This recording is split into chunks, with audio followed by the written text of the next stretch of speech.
அனைவருக்குமே வணக்கம். சற்று முன் கிடைத்திருக்கக்கூடிய ஒரு மிக மிக முக்கியமான செய்தி ஒன்று வெளியாகியுள்ளது.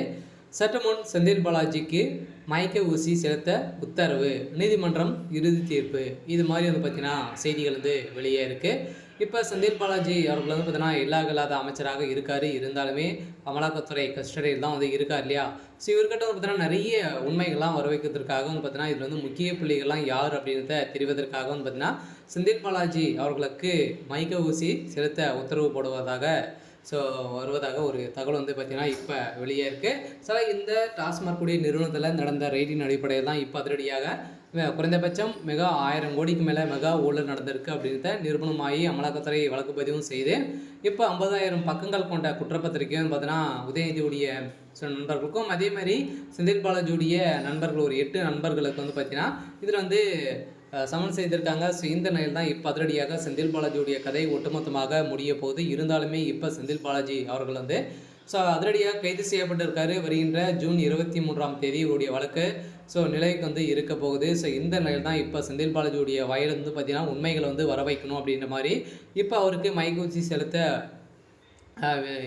ஏற்பாடுகள் பார்த்தீங்கன்னா நடந்துட்டு இருக்கிறதாக ஒரு தகவல் வெளியே இருக்குது. இதை பற்றி இந்த வீடியோவில் நம்ம முழுமையாக பார்க்கலாம். அதுக்கு முன்னாடி நம்ம சேனலுக்கு இப்போ தான் நீங்கள் முதல் முறையாக வந்திருக்கீங்க அப்படின்னா மறக்காமல் நம்மளுடைய சேனலை சப்ஸ்கிரைப் பண்ணி சப்போர்ட் பண்ணுங்கள்.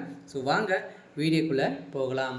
பார்த்தீங்கன்னா செந்தில் பாலாஜி அவர்கள் ஏற்கனவே சட்டத்துக்கு விரோதமான பண பரிமாற்ற வழக்கில் சிக்கி 3000 பக்கங்கள் கொண்ட குற்றப்பத்திரிகை தாக்கல் செய்திருந்தாங்க. இப்போ பார்த்தீங்கன்னா இந்த அமலாக்கத்துறை டாஸ்மாக் உடைய நிறுவனத்தில் நடந்த ரைட்டின் அடிப்படையில் எக்கச்சக்கமான பணங்களும் நிறைய எவிடன்ஸ்களும் பார்த்தீங்கன்னா சிக்கியிருக்கு. இந்த நிலையில் தான் திமுகவில் அமைச்சராக நீடிக்கிறீங்களா, நீங்கள் கைது செய்யப்படுறீங்களா அப்படின்ற மாதிரி நீதிமன்றம் பார்த்தீங்கன்னா அதிரடியாக உத்தரவு போட்டிருந்த நிலையில் தான் திடீர்னு திமுக பார்த்தீங்கன்னா விலகி இப்போ இல்லாத அமைச்சராக இருந்தாலுமே இப்போ அமலாக்கத்துறை கஸ்டடியில் தான் இருக்கா இல்லையா? இருந்தாலும் செந்தில் பாலாஜி அவர்கள் இந்த டாஸ்மாக் நிறுவனத்தில் நடந்த ரைட்டின் அடிப்படையில் முக்கிய புள்ளியாக எக்கச்சக்கமான 5 வருடத்துலேயும் பார்த்தீங்கன்னா பலாயிரம் கோடிக்கு மேலே பார்த்தீங்கன்னா இதில் மெகா ஊழல் நடந்திருக்கு அப்படின்றது நிரூபணம் ஆயிருக்கு. இந்த நிலையில் தான் அதிரடியாக அமலாக்கத்துறை கணக்கில் வந்த அமௌண்ட் மட்டுமே 1000 கோடி இருக்குது.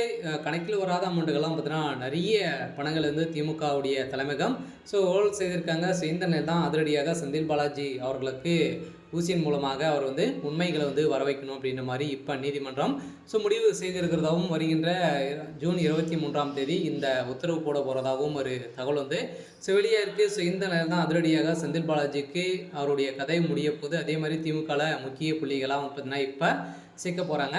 இருந்தாலுமே என்ன நடக்க போகுது அப்படின்றத வெயிட் பண்ணி பார்க்கலாம். இது மாதிரி செய்திகளை தெரிஞ்சுக்கணும் அப்படின்னா மறக்காமல் நம்மளுடைய சேனலை சப்ஸ்கிரைப் பண்ணி சப்போர்ட் பண்ணுங்கள். தேங்க்யூ.